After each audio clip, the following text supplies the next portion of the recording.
Hi, and welcome to the Bible Tribe with Seeing Deep Ministries, where we see deep in a shallow world and overcome the battles of the mind with the Word of God.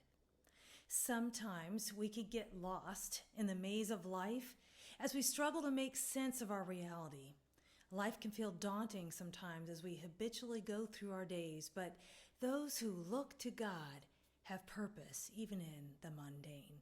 We're reading today in the book of Deuteronomy, chapters 1 through 3, and the verse of the day is Deuteronomy 2, verse 3. You have circled this mountain long enough, now turn north.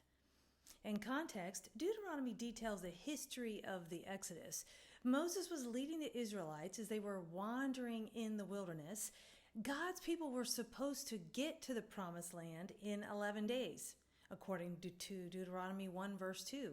11 days, people, and it took them 40 years. Evidently, much of that time was spent going around in circles. Have you ever done that? Tried to get somewhere and realize you are in the same spot you began? I have. But then I'm directionally challenged, and I confess and admit this. But God cares more about our progress in the process than the results. I chose the key word north, which is the Hebrew word saphon, where here it is speaking directionally according to Genesis's Hebrew Chaldee lexicon. The ancients regarded the north as obscure and dark and possibly even heaven generally. But according to the theological workbook of the Old Testament, in Canaanite mythology, the north was considered to be the place for the meeting of the assembly of the gods. The fact that Psalm 48:2 places Mount Zion figuratively in the far north means that God is the sole ruler of the universe. He alone is to be reverenced and praised. It is also possible that this verse should be taken more locally. Yarika can mean merely side. The temple was located on the north side of David's city. God is sometimes pictured as appearing out of the north to one of his servants, and we see this in Job 37:22.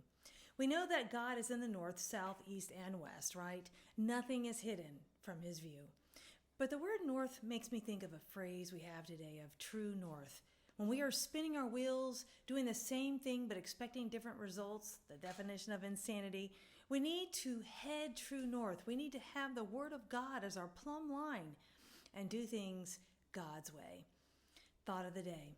God cares more about our progress in the process than the results. Application. Don't waste time complaining about the journey. Look to God in the journey of this life. God is your true north. Go with God and his precious word, friends. Tune in tomorrow as we head back into the book of 2 Chronicles.